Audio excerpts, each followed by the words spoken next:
नमस्कार दोस्तों, क्या हाल चाल आप सभी का। मैं निखिल सोनी एक बार फिर आपका हार्दिक स्वागत करता हूं आपके अपने YouTube चैनल MSP माँ सरस्वती पाठशाला।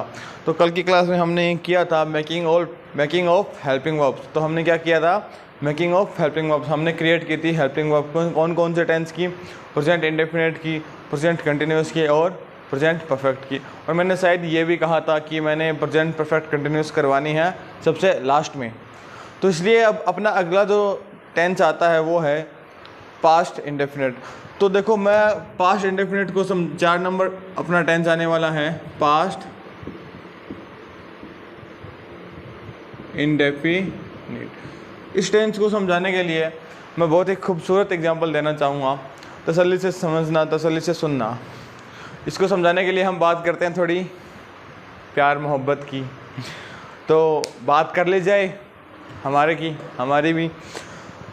तो एक समय था जब हम भी किसी से मोहब्बत किया करते थे, जी जान से प्यारी थी हमें वो। अब क्या समय बदला, और समय का फेर कहते हैं ऐसा बदलता है कि हर एक वो जो अपना होता है पराया हो जाता है। ठीक है, तो वो भी हमें छोड़ के चली गई। इन सेंस मुझे उससे अलग होना पड़ा। तो हुआ यूँ कि मैं एक दिन मार्केट में था और वो मुझे किसी और के साथ बाज़ार में जाते हुए मिली। तो साहब दिल में थोड़ी सी जलन हुई। मैं बात कर रहा था, जब मैंने उसको देखा तो मेरे मन में आया कि ना ये तो सेकंड हैंड है ये सेकंड हैंड है, क्योंकि फर्स्ट हैंड तो अपने पास थी ना। ब्रांड न्यू किसके पास थी? अपने पास। उसके पास क्या है? Second hand. तो दोस्तों, मैं बात कर रहा हूँ यहाँ पे मेरे मोटरसाइकिल की, मेरे बाइक की, जो क्या थी, मेरी बहुत ही दिल के पास थी, मेरी बहुत ही, कह सकते हैं आप, बहुत ही खास थी। तो देखिए, मैंने कहा कि वो क्या है, अब उसके पास क्या है? Second hand. तो मैंने कहा इसको बताने के लिए हम कौन सा टेंस यूज़ करेंगे, सॉरी कौन सी फॉर्म यूज़ करेंगे वर्ब की? यस। तो शायद आप इस कहानी को अब नहीं भूलने वाले हैं। वर्ब की जो सेकंड फॉर्म है वो हम कहाँ यूज़ करेंगे? पास्ट को बताने के लिए। किसको? पास्ट को बताने, जो कि सभी का खराब होता है। तो उसी पास्ट को बताने के लिए हम कौन सी फॉर्म यूज़ करेंगे? वर्ब की सेकंड फॉर्म।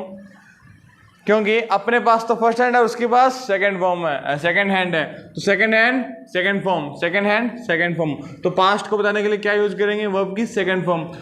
अब इसको पढ़ने के लिए मैं फिर इसको कौन से 2 हिस्सों में डिवाइड करने वाला हूँ। पहला कौन सा होगा? एफर्मेटिव, और दूसरा वहीं नेगेटिव और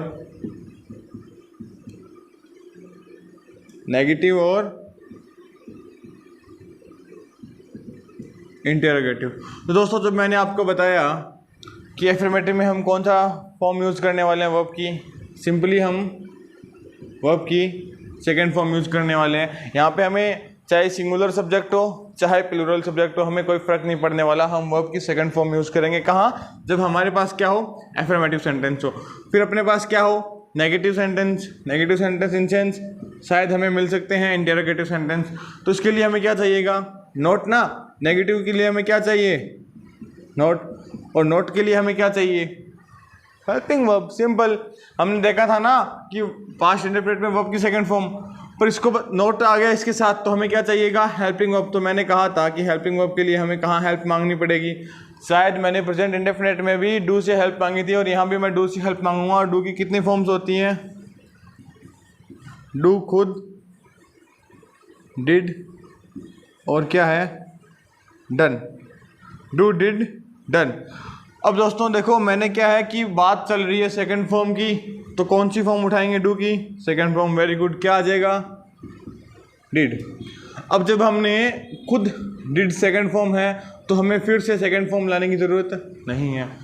अगर खुद डिड सेकंड फॉर्म है तो हमें मेन वर्ब की सेकंड फॉर्म लाने की ज़रूरत नहीं है, और हम क्या लेके आएंगे? वर्ब की फर्स्ट फॉर्म। एग्जाम्पल देखना, वो एग्जाम्पल हम कन्वर्ट करके चलेंगे। He wrote a letter,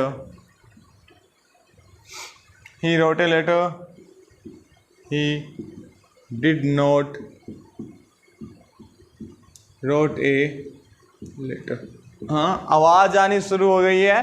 very good दोस्तों, शायद आपने पकड़ लिया है कि जब हमने डिड लगा दिया है तो हमें फिर से वर्ब की सेकंड फॉर्म नहीं लगानी और हमें क्या करनी है। वेरी गुड, क्या करना है, फर्स्ट फॉर्म लेके आनी है। He did not write a letter.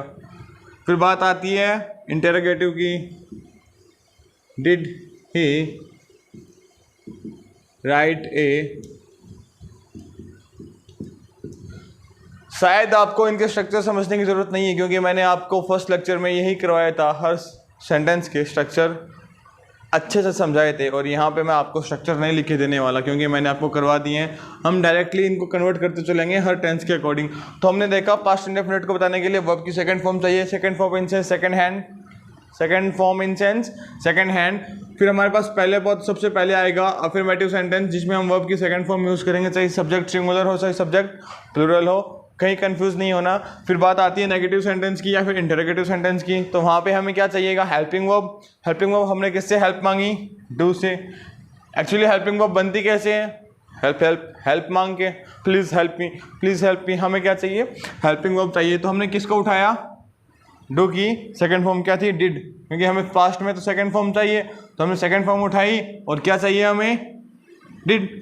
Did के साथ अगर डिड खुद सेकंड फॉर्म है तो हमें फिर सेकंड फॉर्म लाने की जरूरत नहीं है। तो हम क्या लेके आए, वर्ब की फर्स्ट फॉर्म। जल्दी से पॉज करके लिखिए, फिर मैं आगे चलते हैं।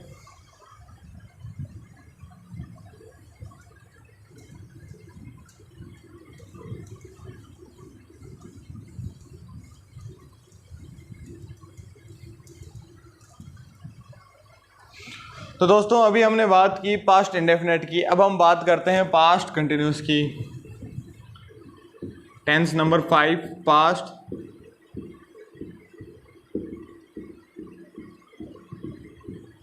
पास्ट कंटिन्यूस की। तो शायद मैंने आपको इसकी मेन वर्ब तो लिखवाई दी थी। वर्ब की फर्स्ट फॉर्म के साथ आप क्या चिपकाने वाले हो, आईएनजी, क्योंकि आपको अगर कंटिन्यूस मिल गया तो आप क्या लेके आओगे, वर्ब की फर्स्ट फॉर्म के साथ आईएनजी। जहां हमने क्या किया था, प्रेजेंट में हमने किसकी हेल्प मांगी थी। शायद आपको याद आ रहा है कि जब हमें वर्ब की फर्स्ट फॉर्म के साथ आईएनजी चाहिए तो हमें यहाँ पे कुछ ना कुछ हेल्पिंग वर्ब भी चाहिए, हमें एचवी भी चाहिए। और जब प्रेजेंट की बात चल रही थी तो हमने हेल्प मांगी थी किससे, किससे हेल्प मांगी थी हमने, हाँ याद आ रहा है शायद आपको, एक बहुत ही दयालु इंसान मिला था जिसका नाम था बी। और बी की कितनी फॉर्म होती हैं, एक बार फिर लिख देता हूँ, is, am, are, was, were and last one is been. और चूंकि हम क्या पढ़ रहे हैं, पास्ट, तो हमें कौन सी फॉर्म उठानी पड़ेगी। वेरी गुड, कहानी समझ में आ रही सर। हमें हेल्पिंग वर्ब क्या चाहिएगी यहाँ पे, वाज एंड वर के साथ क्या आने वाला है, वर्ब की आईएनजी फॉर्म। ठीक है दोस्तों, समझ में आ रही है कहानी, वाज वर के साथ क्या आएगा, वर्ब की आईएनजी फॉर्म। अब बात आती है वाज कहाँ आएगा और वर कहाँ आएगा। सिंपली देखना, अगर आपके पास सिंगुलर सब्जेक्ट है, आपके पास क्या है, सिंगुलर सब्जेक्ट, प्लस में आप एक बात और जोड़ देना, आई। इस बार क्या होगा कि आई को हम क्या मानने वाले हैं, सिंगुलर सब्जेक्ट। और यहाँ पे क्या होगा, यहाँ पे हम प्लूरल सब्जेक्ट के साथ क्या करने वाले हैं, सिंगुलर सब्जेक्ट के साथ हम आई को भी कंसिडर करेंगे। इस बारी आई क्या मानेंगे हम, सिंगुलर सब्जेक्ट, और आई के साथ वाज आएगा और सिंगुलर सब्जेक्ट के साथ वाज आएगा। और फिर क्या होगा, प्लूरल सब्जेक्ट के साथ क्या आने वाला है, वर। चलो उसी सेंटेंस को हम कन्वर्ट करके चलते हैं। He was writing a letter.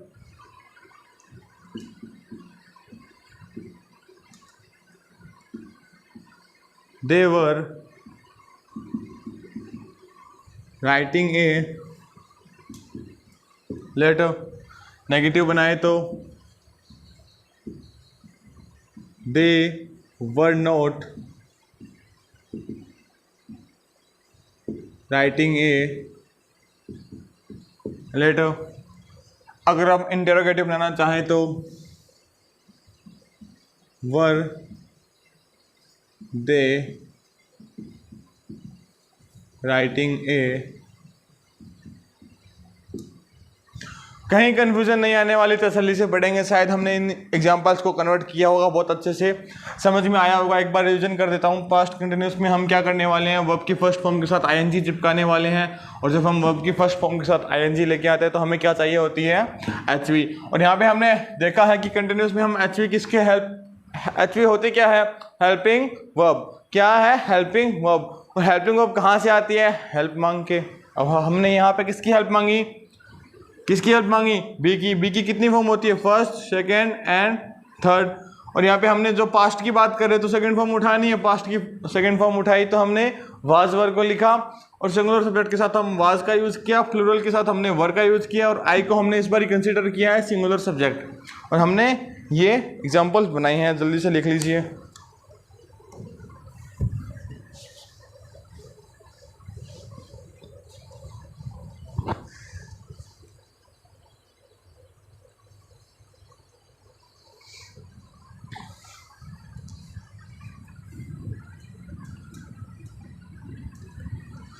मैं एक बार फिर से आपको कहना चाहता हूँ, हम किस पे बातें कर रहे हैं, only making of helping verb. मैं आपको ना ही कोई कीवर्ड बता रहा और ना ही मैं आपको ये कह रहा कि अपना टेंस कंप्लीट हो गए। मैं आपको बस यही समझा रहा हूँ आखिर हेल्पिंग वर्ब बनती कैसे और कहाँ से आती है।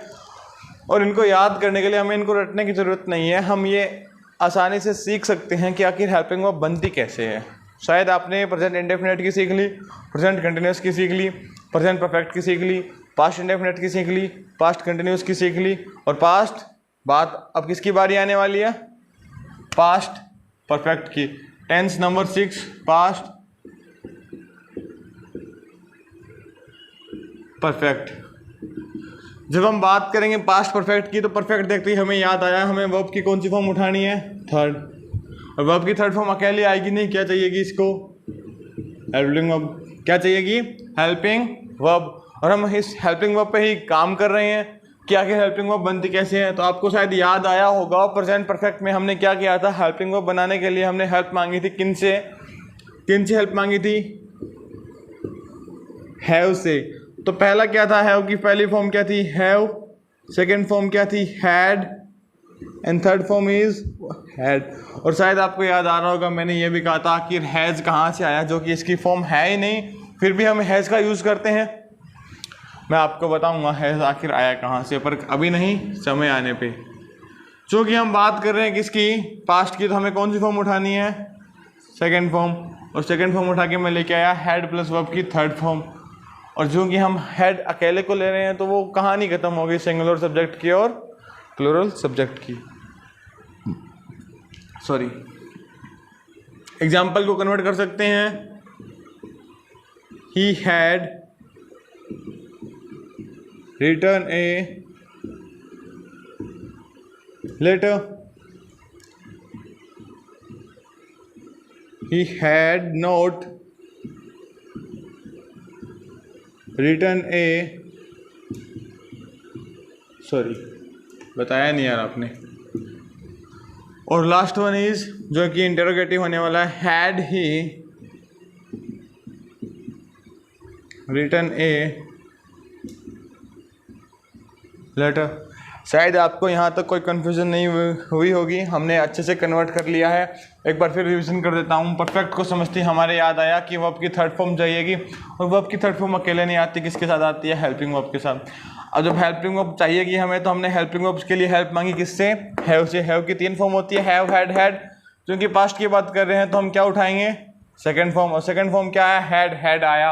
अब हैड अकेला है तो सिंगुलर फॉर्म की जरूरत नहीं है, सॉरी सिंगुलर सब्जेक्ट की जरूरत नहीं है, प्लूरल सब्जेक्ट की जरूरत नहीं है, क्योंकि हेड अकेला है, सभी के साथ यही चिपक जाएगा। ठीक है, कोई कन्फ्यूजन है आपके, आई होप नहीं होगी।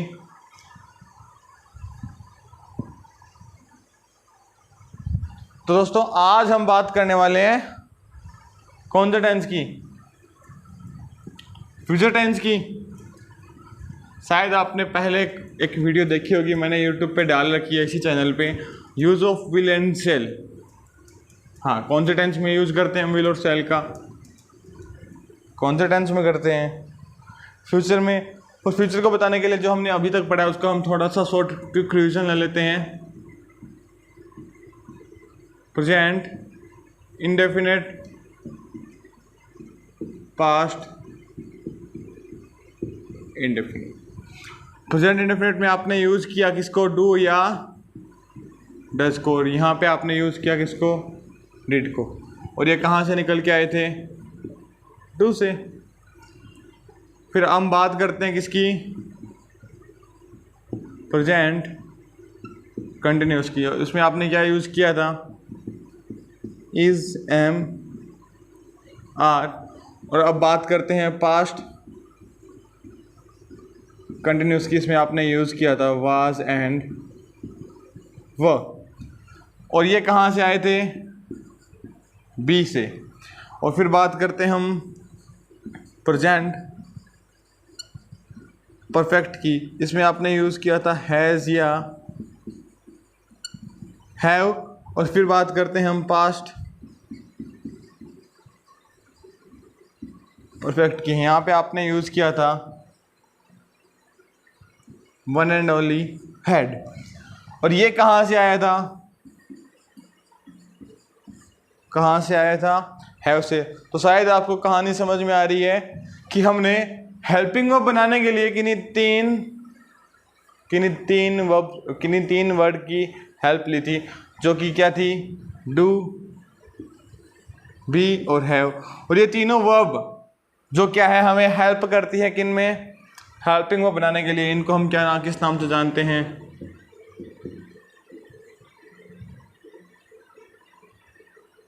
किस नाम से जानते हैं, प्राइमरी वर्ब्स।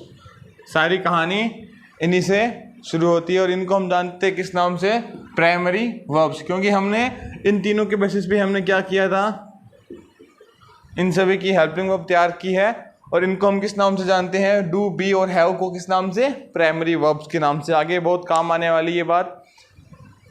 आई होप आप लिख लिया होगा, आपने नहीं लिखा तो वही बात, पॉज करो और चिपका डालो नोटबुक में।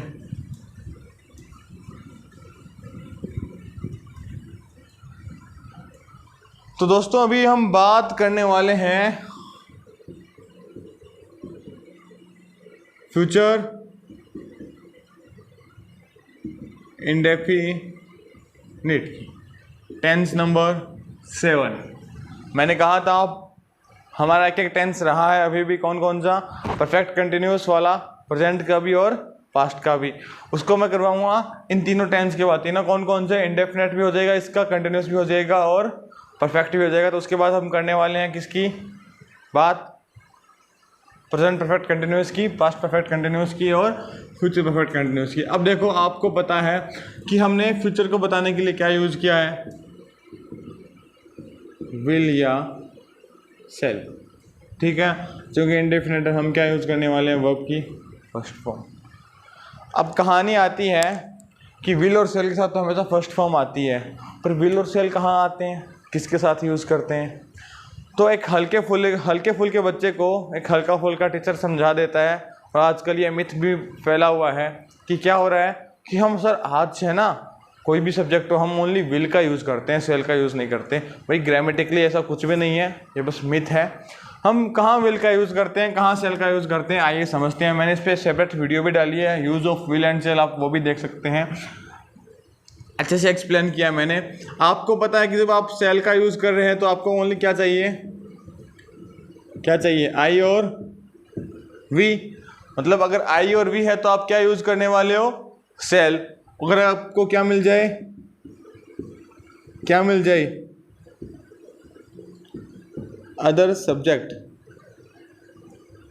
अदर सब्जेक्ट इन सेंस कि इन दोनों को छोड़ के अगर आपको कुछ भी मिल जाए, ही, सी, इट, यू, कोई भी नाम, तो आप क्या यूज़ करने वाले हो उसके साथ, क्या यूज़ करने वाले हो, विल। पर ये कहाँ होता है, क्या आपको पता है, नहीं ना। आज बात करते हैं। जब हम जो बात बोल रहे हैं वो क्या हो, अपना जो इंटेंशन है क्या हो, नॉट फिक्स्ड, क्या हो, नॉट फिक्स। और ये नॉट फिक्स होता कैसे है, क्या आपको पता है, नहीं, मैं बताऊंगा। देखो नॉट फिक्स को समझाने के लिए मैं कहता हूँ अपने पास 2 पॉइंट्स हैं। पहला पॉइंट क्या है, देखो इसको समझा रहे हैं कि नॉट फिक्स क्या होता है। पहला पॉइंट है इंटेंशन। देखिए अपनी इंटेंशन हर समय बदलती रहती है। और वो कैसे बदलती रहती है, देखो बाहर बारिश का मौसम हो रखा है, बड़ी सुहावनी ठंडी ठंडी हवाएं चल रही है, गर्मा गर्म चाय हो जाए सर मज़ा आ जाएगा, और पकौड़े भी हो जाए, अरे सर हाँ हाँ जी सौरा कर देगा सर, तसल्ली हो जाएगी सर, मंगा दो पकौड़े भी मंगा दो। कोई खिलाने वाली या फिर अकेले खा लोगे तो क्या आपके इंटेंशन बदल रहे हैं? हमारी जो इच्छाएं हैं, इंटेंशन है, वो एक जगह फिक्स नहीं रहते। जैसे देखना, मैं आपको एग्जांपल लिखना चाहता हूँ, आई शैल हेल्प यू। मैंने आपको कहा आई शैल हेल्प यू, मैं आपकी सहायता करूँगा, मैं आपकी मदद करूँगा। और अगर कर पाऊँ तो ठीक है, और ना कर पाऊँ तो ठीक है, क्योंकि मेरा जो कहने का इंटेंशन है वो क्या है? क्या कहानी समझ में आ रही? जो मैं कहना चाहता हूँ वो क्या है? नॉट फिक्स है। अगर मैं आपकी सहायता कर पाया तो ठीक है, ना कर पाया तो मेरे को कोई फांसी नहीं देने वाले आप, ठीक है। मेरा एक इंटेंशन है कि हो सकता है कि अगर मैं पॉसिबली आपकी सहायता कर पाऊँ, मैं पॉसिबली आपकी सहायता कर पाऊँ, पर ना कर पाऊँ तो कोई ज़रूरी नहीं है। मैंने बस अपना इंटेंशन बताया है। अब पॉइंट नंबर होती है, बात करते हैं किसकी? फ्यूचर के किसी भी एक्शन की जो क्या हो, नॉट फिक्स हो। पहली बात मैंने की कोई भी इंटेंशन, जिसका एग्जांपल है आई शैल हेल्प यू। फिर बात कर रहे हैं कोई भी फ्यूचर एक्शन की जो क्या हो, नॉट फिक्स। कैसे? My friend will come here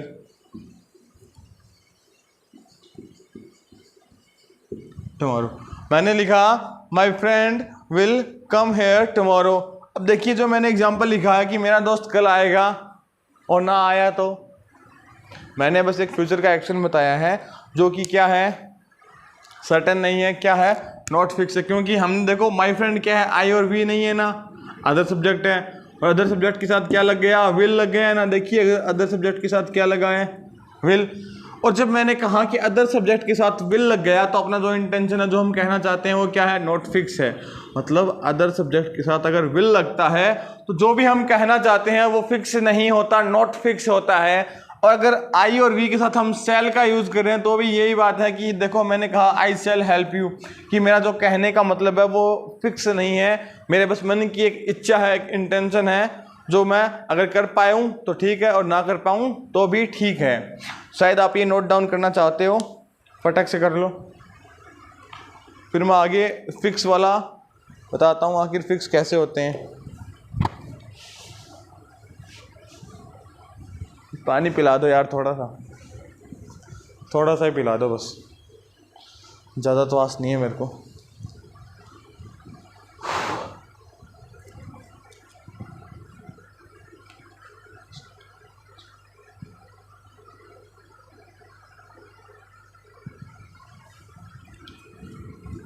अभी हम बात करने वाले हैं किसकी?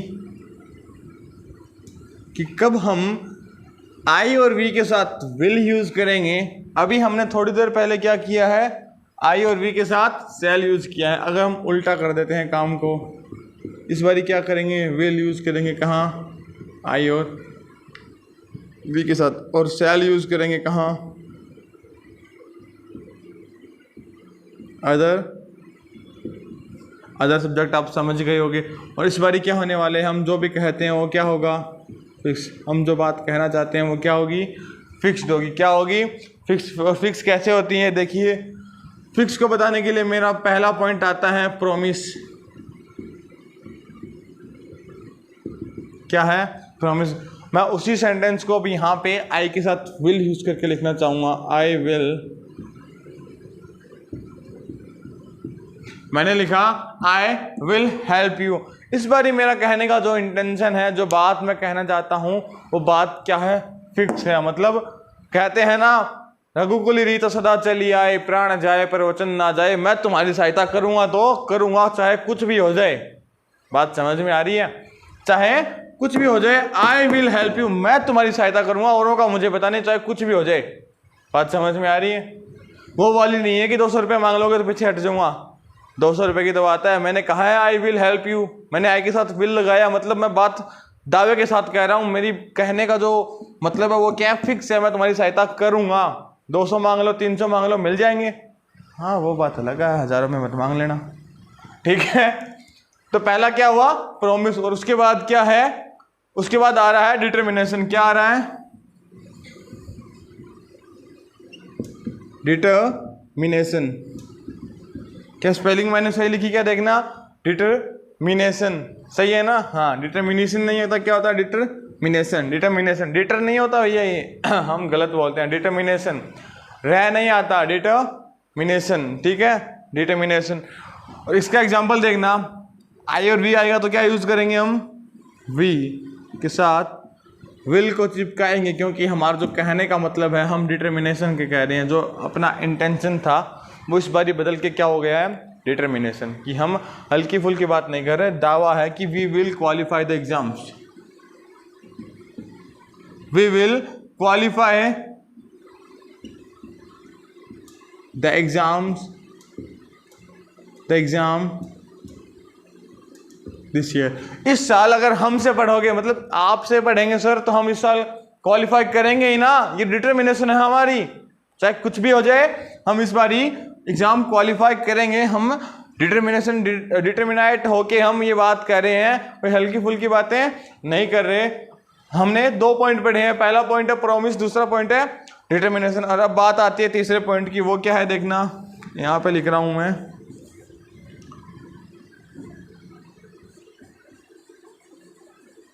क्या लिखा मैंने, थीट। अब देखो आप है ना, अपने कॉलेज लाइफ में आपने धमकियां दी होगी, दी है कि नहीं दी, कॉलेज लाइफ में धमकियां दी होगी ना। स्कूल में तो कौन देने देता है, एक चट्टू मार के टीचर क्या चुप करवा देता है। पर कॉलेज में क्या आता है, बाहर मिल, बाहर छोड़ तो यहीं मिल, क्लास के बाहर आ, मैं बताता हूँ तेरे को। धमकियाँ मिली होगी आपको, आपने दी भी होगी। अब क्या धमकियाँ हल्की फुल्की होती हैं क्या, नहीं। अगर मान लो आपने किसी को कहा बाहर मिल, और वो 3 लोगों को लेके बाहर मिल गया, तो आपकी हवा टाइट हो जाएगी। तो आप उसको ये कहोगे क्या, अरे भाई मैं तो मजाक कर रहा था, मेरे मुंह से निकल गई, मुझसे गलती हो गई, ऐसे नहीं कहोगे ना। आप ही 2-3 बंदों को लेके जाओगे, तभी तो आपने उसको धमकी दी है कि बाहर मिल। बात समझ में आ रही है कि बाहर मिल का मतलब क्या है, आप धमकी दे रहे हो। धमकी क्या है, फिक्स है, हल्की फुल्की बातें नहीं है। तो आई और वी का यूज करोगे तो विल, अदर सब्जेक्ट आएगा तो शेल। तो शायद इस बार मैं आपको अदर सब्जेक्ट यूज कर देता हूँ। एग्जाम्पल देखना, द अथॉरिटीज विल और shall punish the wrong doer. मैंने लिखा जो अथॉरिटीज है वो क्या करेगी, देखो क्या आएगा, विल आएगा या शेल। वो पहले तो देखो आप उसका मतलब देखो, जो अथॉरिटी है, जिसके पास अधिकार है, वो क्या करेगी, पनिश करेगी किसको, रॉन्ग डूअर, जो गलत काम करता है उसको पनिशमेंट मिलेगी मिलेगी, ठीक है। अगर आपके नंबर कम आते हैं तो मैं आपको मारूंगा ही मारूंगा, ठीक है, जोक से पार्ट। बट बात आती है कि अथॉरिटी के पास क्या है, ऐसी अथॉरिटीज़ के पास क्या है, ऐसी अथॉरिटी है कि वो आपको पनिश करेगी कब, जब आप गलत काम करोगे। जो गलत काम करने वाला होगा उसको पनिशमेंट मिलेगी ही मिलेगी। तो क्या हल्की फुल्की बात नहीं है, धमकियाँ मिल रही हैं और क्या इंटेंशन फिक्स है। तो आप क्या, ये देखिए, द अथॉरिटीज़ क्या है, अदर सब्जेक्ट है या आई और वी है, नहीं सर आई और वी नहीं है, तो क्या अदर सब्जेक्ट है। तो अदर सब्जेक्ट के साथ आप क्या यूज़ करोगे, वेरी गुड, क्या यूज़ करोगे, सेल। कहानी शायद समझ में आ रही है। पॉइंट नंबर 4, पॉइंट नंबर 4 आपके सामने आ रहा है, जिसको आप जानते हो किस नाम से, कोई भी ऑफिशियल इंस्ट्रक्शन है तो वो कौन से, वो जो ऑफिशियल इंस्ट्रक्शन होते हैं वो कौन से टेंस में आते हैं। पहली बात तो फ्यूचर इंडेफिनिट में आते हैं, जैसे कि ये आपको देखने को मिलते हैं कि नो कैंडिडेट, कहाँ लिखूँ कहाँ लिखूँ, यहाँ तक दिख रहा है क्या, दिख रहा है यहाँ तक, चलो ठीक है मैं यहीं लिख देता हूँ, नो कैंडिडेट। अपने पास 2 ऑप्शन है, विल या cell bring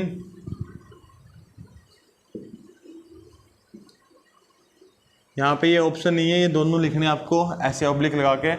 no candidate will और शैल ब्रिंग हिज और हर मोबाइल फोन। देखना दोस्तों कि यहाँ पे आई और वी नहीं आया, क्या है कि कोई भी कैंडिडेट क्या है अपना मोबाइल फोन नहीं लेके आएगा। कहाँ नहीं लेके आएगा? कैंडिडेट कौन होते हैं? जहाँ परीक्षार्थी, जिसको हम बोलते हैं परीक्षार्थी, जो परीक्षा देने जाते हैं, जो एग्जाम देने जाते हैं, उनको बोलते हैं candidate. No candidate will shall bring his और हर मोबाइल फ़ोन, अपना मोबाइल फ़ोन नहीं लेके जाएगा। तो कहानी समझ में आ रही है सर कि ये क्या है? Official instruction. ऑफिशियल इंस्ट्रक्शन क्या होते हैं? फिक्स होते हैं, और फिक्स होते हैं तो आई और वी के साथ विल लगता है, अदर सब्जेक्ट के साथ सेल लगता है। और नो कैंडिडेट क्या है? अदर सब्जेक्ट है, तो क्या आने वाला है? सेल। कहानी समझ में आ गई सर। हम इस विल को अब हटा सकते हैं यहाँ पे और क्या लिख सकते हैं? नो कैंडिडेट सेल ब्रिंग और ब्रिंग हिज और हर मोबाइल फ़ोन। कहानी आपको समझ में आ रही है? जल्दी से पॉज करके आप उतार सकते हैं, लिख सकते हैं, अपनी कॉपी में छाप भी सकते हैं। ठीक है, मैंने आपको बताया कैसा सब्जेक्ट आपको मिले तो आपको क्या यूज़ करना है, और स्ट्रक्चर आपको बताइए। अब सेंटेंस मेरे को बोर्ड पे बताने की ज़रूरत नहीं है, वैसे भी टाइम काफ़ी हो रहा है, तो सेंटेंस आप बना ही लोगे इसके फ्यूचर इंडेफिनेट के, या फिर मेरे को बोर्ड पे बनाना पड़ेगा? ज़रूरी है क्या बोर्ड पे बनाना? भाई इतने सारे सेंटेंस ही बनाए हैं मैंने, और क्या किया है। तो हमने फ्यूचर इंडेफिनेट की बात कर ली, और हम किसकी बात करेंगे? अब फ्यूचर के बाद क्या आता है? इंडेफिनेट के बाद क्या आता है?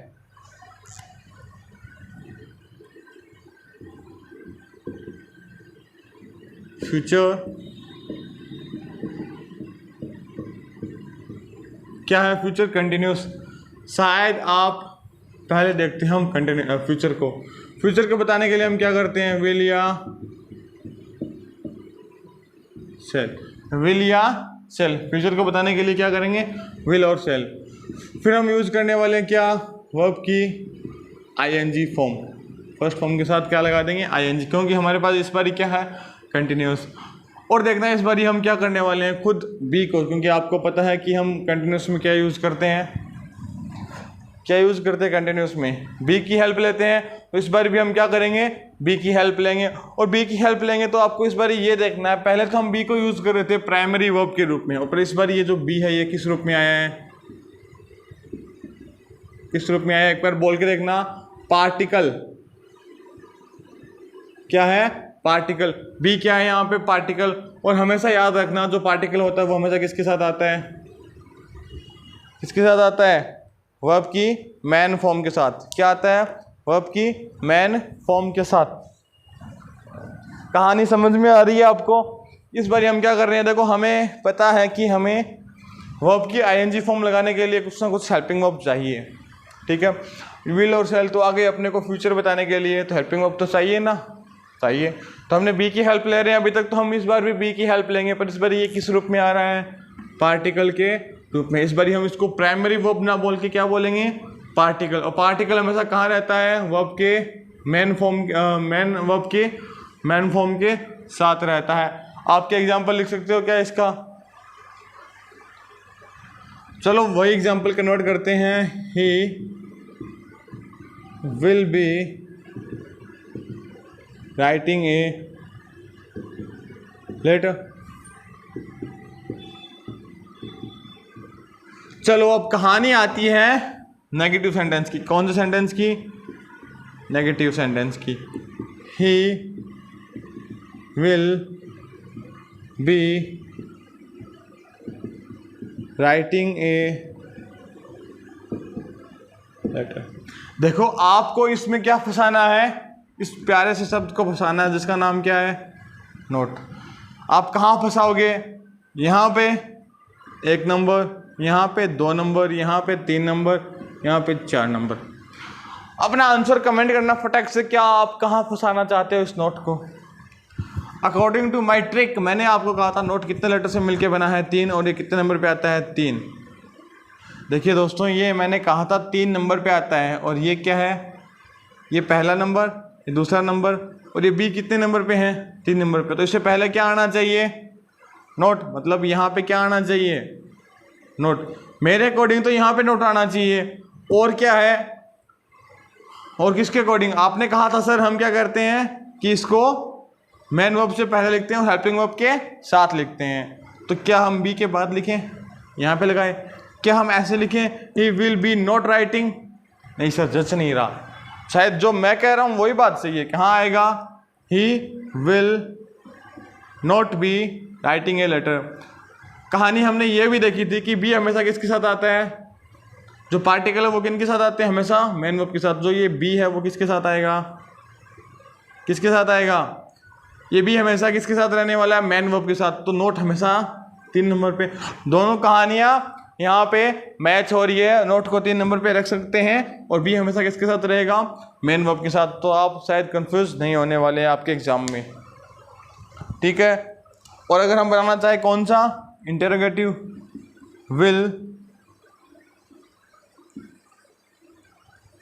विल ही, बी कहाँ आएगा? विल ही या will be? Will he be writing. मैंने आपको कहा था ना बी किसके साथ आने वाला है? मेन वर्ब के साथ। Will he be writing a letter. कहानी समझ में आ रही है क्या? हम किसकी बात कर रहे हैं? Only making of helping verbs की। हम हेल्पिंग वर्ब कैसे बनाते हैं मैंने आपको हर एक सेंटेंस में कन्वर्ट करके दिखाई है कि आखिर हेल्पिंग वर्ब बनती कैसे है। एक लास्ट टेंस रह गया है आज की क्लास का, जो जल्दी से हम कवर कर देते हैं। फिर हम कल बात करेंगे कौन से? परफेक्ट कंटिन्यूअस के बारे में, ठीक है। फ्यूचर कंटिन्यूअस हो ही गया अपना। अब बात आती है टेंस नंबर 9, जिसका नाम क्या है? फ्यूचर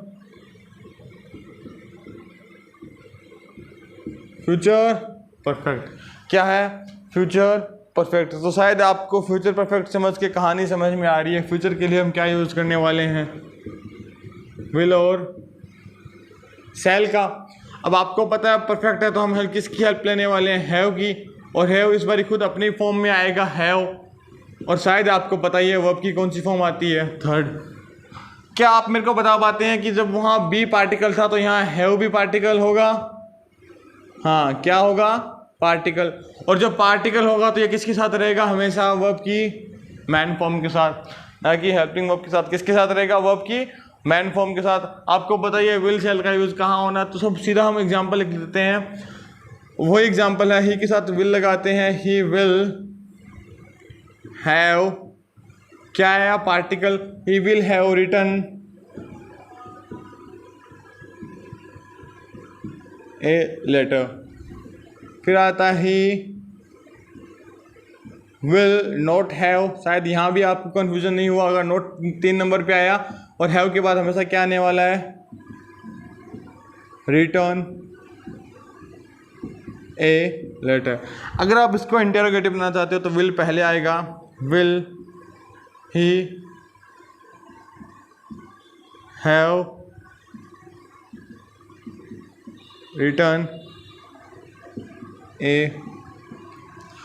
आई होप आपको कोई कंफ्यूजन नहीं हो रही है। Will he have written a letter, last में हमने क्या लगाया? Interrogative mark. तो यहाँ तक आपको कहानी समझ में आई होगी। हमने देखो, मैं एक बार फिर से क्विक रिवीजन ले लेता हूँ। पहले हमने देखा कल की वीडियो में प्रेजेंट इंडेफिनिट की हेल्पिंग वर्ब डू और डज। प्रेजेंट कंटिन्यूअस में हमने इज ए मार्क के साथ वर्ब की आईएनजी फॉर्म लगाई। प्रेजेंट परफेक्ट में हमने कहा हैज हैव के साथ वर्ब की थर्ड फॉर्म। फिर बात आई 4 नंबर पास्ट सिंपल की। पास्ट सिंपल में मैंने आपको कहा हमने कौन सी यूज़ करनी है? Second hand in sense second form of verb. तो पास्ट सिंपल में हुआ सेकंड फॉर्म, और सेकंड फॉर्म के लिए हमने डिड का यूज़ किया। फिर आती है बात पास्ट कंटिन्यूअस की, और पास्ट कंटिन्यूअस में हमने किया वाज वर्ब के साथ वर्ब की आईएनजी फॉर्म। फिर बात आती है पास्ट परफेक्ट। तो पास्ट परफेक्ट के लिए हमने हैव की सेकंड फॉर्म हैड को लिया, और हैड के साथ हमने वर्ब की थर्ड फॉर्म चिपका दी। फिर बात आई फ्यूचर सिंपल की। फ्यूचर सिंपल में हमने फ्यूचर टेंस को बताने के लिए विल और शैल का यूज़ किया। विल और शैल के साथ हमने वर्ब की फर्स्ट फॉर्म लगाई। तो कहाँ विल का यूज़ किया, कहाँ शैल का यूज़ किया, हमने तसल्ली से देखा है। फिर हमने देखा कि फ्यूचर कंटिन्यूस में हमने देखा कि विल और शैल के साथ हम क्या यूज़ करने वाले इस बार? बी। और बी क्या होने वाला है? पार्टिकल। पार्टिकल किसके साथ रहता है? वर्ब की मैन फॉर्म के साथ। और कंटिन्यूस में मैन फॉर्म क्या होने वाली है? वर्ब की आईएनजी फॉर्म। तो बी आईएनजी फॉर्म के साथ हमेशा रहने वाला है। तो he will be writing a letter. फिर बात आई फ्यूचर परफेक्ट की। फ्यूचर परफेक्ट में हमने क्या किया, फ्यूचर बताने के लिए विल और शैल का यूज़ किया। परफेक्ट है तो वर्ब की थर्ड फॉर्म आई, और थर्ड फॉर्म के लिए हमने हैव का यूज़ किया। हैव खुद यहाँ पे क्या है, पार्टिकल, और पार्टिकल हमेशा किसके साथ रहता है, मैन वर्ब के साथ रहता है। जब मैन वर्ब और हैव साथ रहने वाले हैं तो नोट हमें कहाँ घुसाना है, विल और हैव के बीच में। तो क्या होने वाला है, he will not have written a letter, he will have written a letter, he will not have written a letter, will he have written a letter. शायद आपको सारी कन्फ्यूजन दूर हुई होगी, आपने ये सब लिख भी लिया होगा, कोई कन्फ्यूजन नहीं है। Will he have written a letter, not हमने कहाँ घुसाया, हैव और विल के बीच में, क्योंकि 3 नंबर पे आता है और हैव के बाद आ नहीं सकता, क्योंकि हैव और रिटन साथ में आने वाले हैं। शायद आज तक आपको वीडियो समझ में आई होगी। कल हम बात करने वाले प्रेजेंट परफेक्ट कंटिन्यूस के बारे में, पास्ट परफेक्ट कंटिन्यूस के बारे में, फ्यूचर परफेक्ट कंटिन्यूस के बारे में। और आई होप वीडियोस आपको इंटरेस्टिंग लग रही है। जिसको लग रहा है कि बहुत हल्की बातें बता रहे हैं, मैंने आपको कहा है कि हम बिल्कुल जीरो से पढ़ने वाले हैं और एकदम उच्च कोटि मतलब नेक्स्ट लेवल पे जाने वाले हैं। शायद आपको उस समय आपकी हवा टाइट होने लगेगी जब हम कुछ 5-10 लेक्चर कंप्लीट कर चुके होंगे। जो तुर्रम खां हैं वो अपनी बेल्ट बांध लीजिए, पता लगेगा कौन किसको कितना आता है। धन्यवाद दोस्तों वीडियो को यहाँ तक देखने के लिए। आई होप आपको वीडियो अच्छी लग रही है और आप आगे अपने दोस्तों को शेयर भी कर रहे हैं।